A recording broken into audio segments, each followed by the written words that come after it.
Jan, you watch as much of Jadon Sancho as anybody else. Is the knock on his consistency fair? Well, I followed Erling Haaland's first games. I saw 10 or 12 live games of Dortmund. Yes, I talked a lot about Erling Haaland, but the best player, nearly every game I saw was Jadon Sancho. I heard Leboeufs' comments, and I heard some of the other boys on that show saying that he wasn't inconsistent. I 100% disagree. 100% disagree. This guy is 20. He got 28 games this season, 17 goals, 16 assists. Last year he was 18, 19, 34, 12, 14 was his numbers. And they were talking about this guy not having an end product. Hello, hello, hello. Craig, whose side are you on? I think Frank Leboeuf, this lockdown has affected Frank more than anybody, because on Friday he was talking about it's not fair that Liverpool said they were going to sign Timo Werner and now they're not going to do it because of the finances. It's not fair. When's anything ever fair in football? This is business. Look, Jan just put the numbers out. I looked at it as well. 19 goals this season in all competitions. He's just come off the back of being a teenager. He's 20 years old now. Lucien Favre wouldn't agree with it.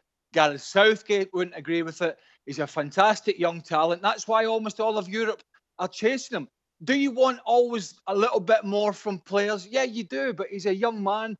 And I'm reticent to criticise, and I don't even think there's anything there to criticise him for, but I'm reticent to criticise players so young with so much talent unless they do something stupid. Jadon Sancho would get into most top teams around Europe. And here's the thing, he's still developing. So if he's getting 13, 14 goals last year, if he's going to end up this season potentially with over 20 goals, what's he going to be like in 2, 3, 4, 5 years? That's why clubs, particularly Man United has been touted, are prepared to pay around 100 million for him because they're buying into a decade worth of talent going forward. Yanni's been fined by the DFL for breaking quarantine rules. It's not the first off-field issue that he's had in his young career. Is that in any way a part of his reputation in Germany, and could it hinder a move, do you think, to a bigger club? Not at all. He has been, yes, he was laid back from England. He made a picture of a golden steak at his holiday.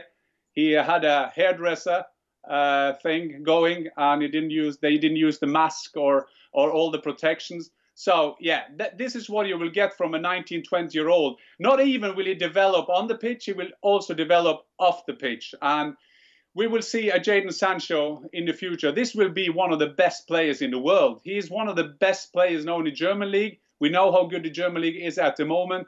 For a club, for example, like Manchester United, who at this stage, they're a global brand without one global player. They have one global player, and he is well known at the moment because he's not playing games, Paul Pogba. They would have been desperate to get him. I reckon this will be the biggest transfer in the summer. All clubs will find money if they can get Jadon Sancho. This is a superstar in making, and okay, he's delayed, he's coming late to some meetings, so be it. He will score you, he will do you 35, 40 scoring points, and then his hairdresser should be forgiven. Craig, Emre Can said that Sancho needs a little bit of guidance. If you're talking about a €100 million transfer fee, would you be nervous about spending that on a guy that needs a little guidance? No, I think every player needs a bit of guidance. You look at the guidance that Erling Haaland has had and making the right moves at the right time. He got the right guidance, and it was to go to Dortmund to get playing time.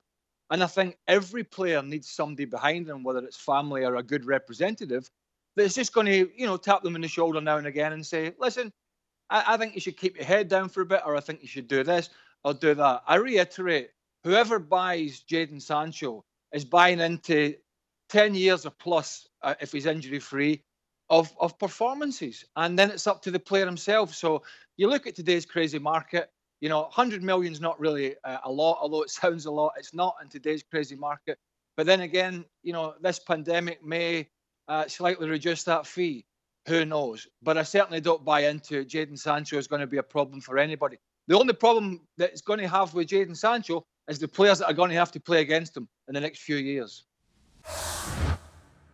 Thanks so much for watching ESPN on YouTube. And for more sports highlights and analysis, be sure to download the ESPN app. And for premium content and live streaming, subscribe to ESPN Plus.